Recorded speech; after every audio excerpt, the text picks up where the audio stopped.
dobar organizator, posvećen, a drugo što ima tu vrstu iskustva i što je pokazalo tu vrstu hrabrosti, zato što za taj posao treba i hrabrosti, treba izdržljivosti. Njen dolazak u Savet jeste bila jedno namirivanje, u stvari želje da se kao navodno nešto uradi, ali niko nije baš znao i pretpostavljao da će Verica Barać toliko daleko ići sa pozicije nekoga ko vladu treba da savetuje.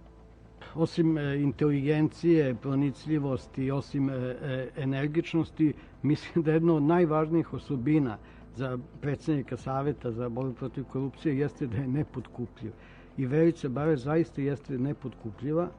Nju ne možete potkupiti ni nuđenjem nekih položaja jer je neosetljiva na neku moć, ne možete potkupiti ni novcem, ni privilegijama i to mislim da je nešto što je izuzetno bitno. Svako ko posmatrao rad Saveta mogu je da prorekne buduću sudbinu raznih nezavisnih tela koje se ovde osnivaju u najboljoj nameri, ali se vrlo brzo ispostavlja da ta ista vlada koja osnuje taj odbor, koja osnuje tog poverenika, koja osnuje tu agenciju i tako dalje, onog trenutka kad ona počne da daje prave znakove života, na neki način zamrzne.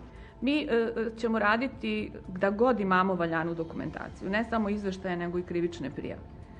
Mi ćemo raditi u najboljem smislu ono što mislimo i što jeste posao Saveta. Savet je savjetodavno telo vlade, nema taj mandat što vi kažete.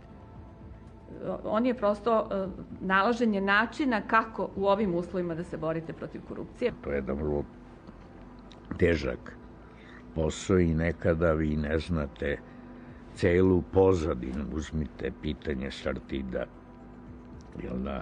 koji dan danas nije jasno da li je to bila pametna odluka, s obzirom da je bilo neki drugi konkurenata za tu železaru, opet iz Nemačke, da li je opredeljenje za US Steel bilo najbolje ekonomski, ali činjenica da je pritom na brzinu urađeno dosta stvari koje su morale da se rasvetle i na tome Savet insistirao i Verica Barać. Neki smatraju da iz ekonomsko-političkih razloga nije trebalo, ali to je potpuno drugo pitanje.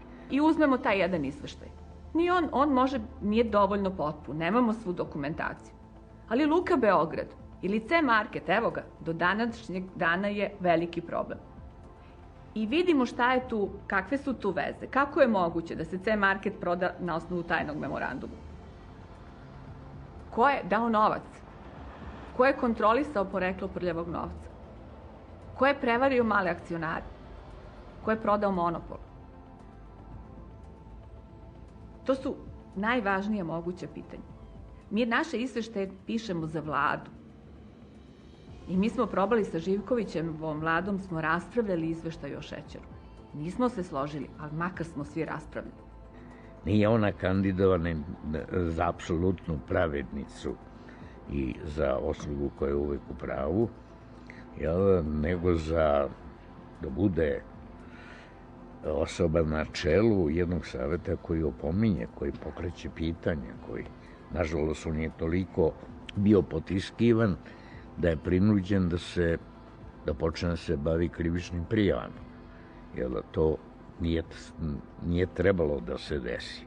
Da savet mora preko krivičnih sudova da opšti sa onima koje država neće da goni, iako ima nekih indicija, ali eto, to svedoči o stanju u kome se mi nalazimo, ali ne govori ništa protiv Verice Barać.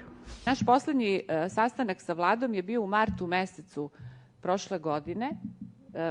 Razgovor, tema je bila nacionalna štedionica, odnosno izveštaj Saveta o nacionalnoj štedionici. Posle toga mi nismo imali nikakve kontakte sa vladom. Kao jedan od glavnih izvora korupcije u Savetu označavaju nacionalni investicioni plan. Naime, nejasno je, kažu u Savetu, kako su određeni prioriteti i još važnije kako će se kontrolisati trošenje novca, pa i sami postupci ministara kao nosilaca projekta. Imamo višestruku kontrolu, nezavisnu reviziju, projektne savete, dakle, nema mogućnosti jače kontrole od toga. Svi veći tenderi će biti pred TV kamerama i ja lično mislim da gospođa Barać vodi neku maltene političku kampanju. Pa mi ni ne istražujemo. Kako ne razumete? Pa kad novinar piše, kad se bavi istraživačkim novinarstvom, on ne istražuje, on nije tužilac. Jer zato nema pravo da istražuje.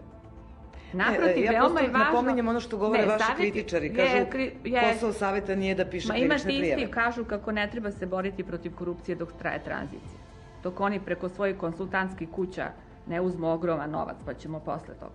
Sve je to meni jasno. To su istraživanja fenomena korupcije i vi morate u fenomenu da istražite tačne veze. Zamislite kako bi bilo dobro da sad imamo vladu koja želi da se bori protiv korupcije. Iskreno želi. U čemu je uspela? Pa uspela je da savet ne bude ukinut. Jer vlada može da ga ukine, a da bude odvažna, da bude otvorena, da se savet čuje, a da zbog tog Damoklovog mača ukidanja koji vise nad tim savetom, da se ne povuče, ne stane. Teško govoriti o uspehu jer ona nema svoj sudski epilog, ali kada u jednom trenutku naglas prozovete najveće srpske tajkune, kao što su Mišković, Beko i tako dalje, i kažete da ste podneli dokaze tužilaštvu za podizanje krivičnih prijava i tako dalje, to ja mislim da niko, to puno građana u Srbiji misli o tome, ali niko ne zna kako to izvesti.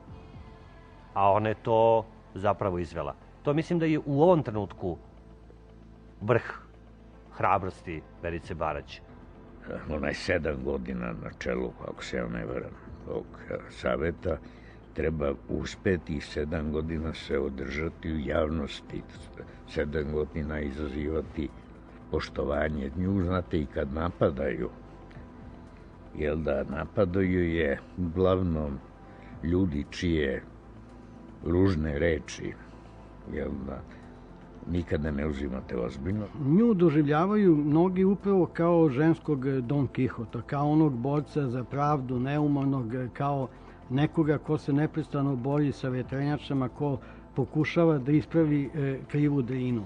Ali ne treba zaboraviti da je ona zato za mnoge gubitnike tranzicije, za mnoge koji su obespravljeni, za mnoge koji su razočarani, ogorčeni. Ona je neka vrsta uzdanice. Ona je jedina koja to izgovara naglas. A koja pritom kada to izgovara, odmah može da vam da razloge, odnosno dokaze zašto određenu stvar tvrdi. I po tome se ona razlikuje od ostalih. Druga stvar je što ona je marginalizovana na nivou koji je, kažem, savetodavni, ona nema nikakav uticaj. U našim uslovima uspeh je uraditi dobar izveštaj i dobro ga odbraniti. On je jako značajan za građane. Još nisu uspostavljene elementarne kontrole vlasti u Srbiji. One ne postoje. Sa ovakvom sve većom kontrolom medija. Mi smo kao građani dovedeni u situaciju da u stvari više uopšte ne možemo da utičemo na našu vlast.